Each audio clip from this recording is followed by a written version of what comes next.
വേല ചെയ്താൽ കൂലി കിട്ടണം എന്ന മുദ്രാവാക്യം മുഴക്കിയതാണ്. ഇല്ലയോ? വേല ചെയ്താൽ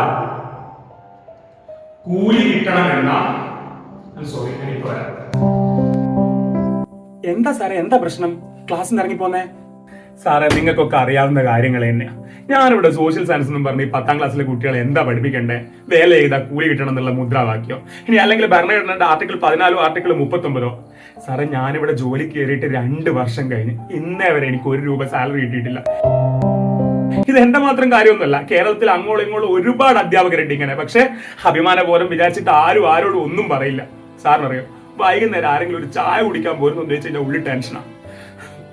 ആരെങ്കിലും ഒരു കല്യാണത്തിന് വിളിക്കുമ്പോൾ, ഒരു ബർത്ത്ഡേ പാർട്ടിക്ക് വിളിക്കുമ്പോൾ ടെൻഷനാ ഉള്ളില്. ഇതിങ്ങനെ ആകെ പേടിച്ച് പേടിച്ച് പേടിച്ച് ജീവിതത്തിന്റെ ഏറ്റവും നല്ല കാലാണ് ഇങ്ങനെ കഴിഞ്ഞു പോകുന്നത്.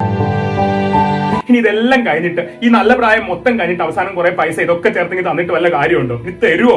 ആർക്കറിയാം. നമ്മുടെ പ്രശ്നങ്ങളൊന്നും ഇവിടെ പരിഹരിക്കാൻ പോയിട്ട് കേൾക്കാൻ പോലും ആരെങ്കിലും ഉണ്ടോ? സാറേ, അഞ്ജന ടീച്ചർ, നമ്മുടെ സ്കൂളിൽ അഞ്ജന ടീച്ചർക്ക് അവരുടെ വീട്ടിലേക്ക് 4 കിലോമീറ്റർ ദൂരമുണ്ട്. പക്ഷെ രാവിലെയും വൈകുന്നേരം അങ്ങോട്ടും ഇങ്ങോട്ടും അവർ നടന്നിട്ടാ പോവാ. ചോദിച്ചാൽ പറയും മോർണിംഗ് വാക്കിന് സമയമില്ല, ഇങ്ങനെ ആ എക്സസൈസ് അങ്ങ് കഴിയല്ലോ എന്ന്. പക്ഷെ അതൊന്നും അല്ല സാറേ, ബസ്സിന് കൊടുക്കാൻ പൈസ ഇല്ലേട്ടാ. ആരും ആരോടും ഒന്നും പറയുന്നില്ല എന്നേ ഉള്ളൂ. ഇനി കഷ്ടകാലത്തിന് ഇവിടുന്ന് ക്ലാസ്സും കഴിഞ്ഞ് വീട്ടിൽ പോയി കഴിഞ്ഞ് കഴിഞ്ഞാൽ എന്തെങ്കിലും ഒരു പാർട്ട് ടൈം ജോലിക്ക് പോവാന്ന് വിചാരിച്ചു കഴിഞ്ഞാലോ അതിനും പറ്റില്ല സാറേ. ഇവിടുന്ന് വൈകുന്നേരം അങ്ങ് ചെന്നാലുണ്ടല്ലോ ഒരു ഭയങ്കര തലവേദന മാത്രമേ ബാക്കി ഉണ്ടാവും. ക്ലാസ് എടുത്താൽ മാത്രം മതിയോ? സാധാരണ ക്ലാസ്സിന് പുറമെ morning class, evening class, SSLC എടുത്താൽ നൈറ്റ് ക്ലാസ്, ഹോം വിസിറ്റ്, പോരാണ്ട് കലാമേള, കായികമേള, പ്രവൃത്തി പരിചയമേള.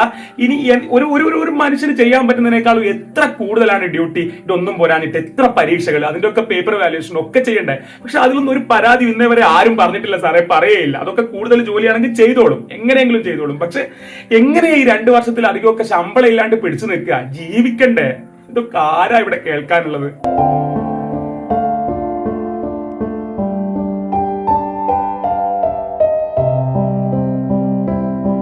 BEd റിസൾട്ട് വന്ന് റാങ്ക് ഉണ്ട്. ഇനിയിപ്പോ BEdന് ചേരണം, നേരത്തെ തന്നെ അഡ്മിഷൻ കിട്ടും, എനിക്ക് ഉറപ്പാ.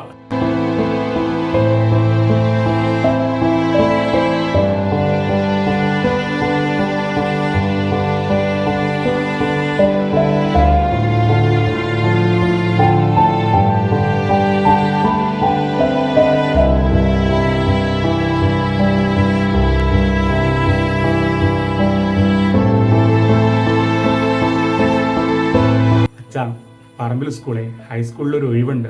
അത് മിക്കവാറും എനിക്ക് തന്നെ കിട്ടും. അത്രയും ക്വാളിഫൈഡ് ആയിട്ടുള്ള വേറെ ആരും അപ്ലൈ ചെയ്തിട്ടില്ല എന്ന് അറിഞ്ഞത്. പക്ഷേ ഡൊണേഷൻ വേണം. അച്ഛന് ബുദ്ധിമുട്ടാണെന്ന് അറിയാം. പക്ഷെ ആധാരം കുറച്ച് കാലത്തേക്ക് ഒന്ന് ബാങ്കിൽ വെക്കുകയാണെങ്കിൽ പലിശ നമുക്ക് അടക്കാന്നേ. ഒരു 2-3 മാസം കൊണ്ട് തന്നെ നമുക്ക് സാലറി കിട്ടി തുടങ്ങും. അപ്പം അടക്കാം.